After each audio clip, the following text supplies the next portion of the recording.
Imaginați-vă că sunteți într-un palat din Florența acum mai bine de 400 de ani.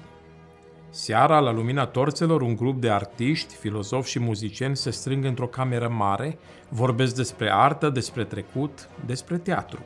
Îi fascinează tragediile Greciei antice, unde actorii recitau și corurile cântau pe fundal. Însă ei se întreabă cum ar fi dacă povestea întreagă ar fi cântată, dacă muzica și teatrul s-ar îmbina complet. Acest grup de artiști despre care vorbesc se numește Camerata Florentină. În Grecia antică, cu mii de ani în urmă, muzica și poezia mergeau împreună, dar în teatrul Renașterii din anii 1600, cuvintele au devenit cele mai importante, iar muzica s-a transformat doar într-un acompaniament.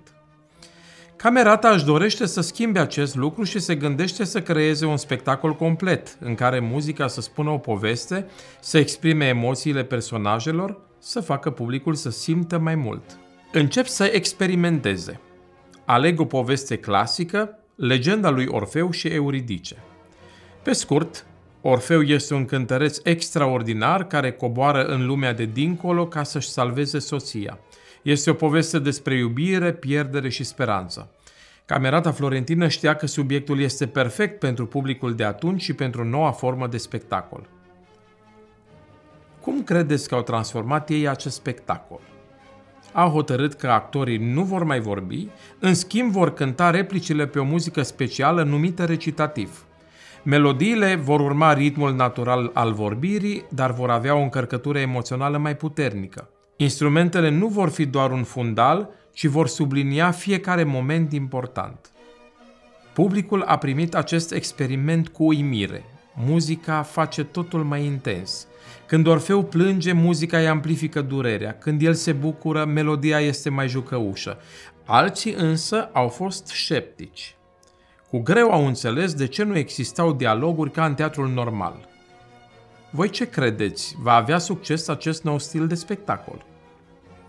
În anii următori, acest gen muzical devine din ce în ce mai popular. La început, doar nobilii participau la reprezentații în palatele lor luxoase, dar curând, orașele mari din Italia încep să construiască teatre publice unde oricine poate veni să vadă noile spectacole de operă. Odată cu evoluția și educarea publicului, și opera începe să se schimbe. Dacă la început muzica era simplă, cu accent pe povestea spusă, în timp, melodiile devin mai complexe, vocile cântăreților devin din ce în ce mai spectaculoase, iar decorurile și costumele mai impresionante. Ceea ce a început ca o simplă idee într-un palat din Florența a devenit unul dintre cele mai iubite genuri de spectacol din lume.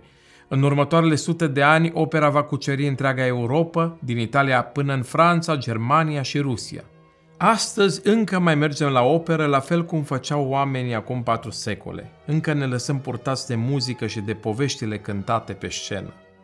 Totul a început cu un grup de artiști care și-au pus o întrebare simplă. Cum ar fi dacă am cânta poveștile în loc să le spunem?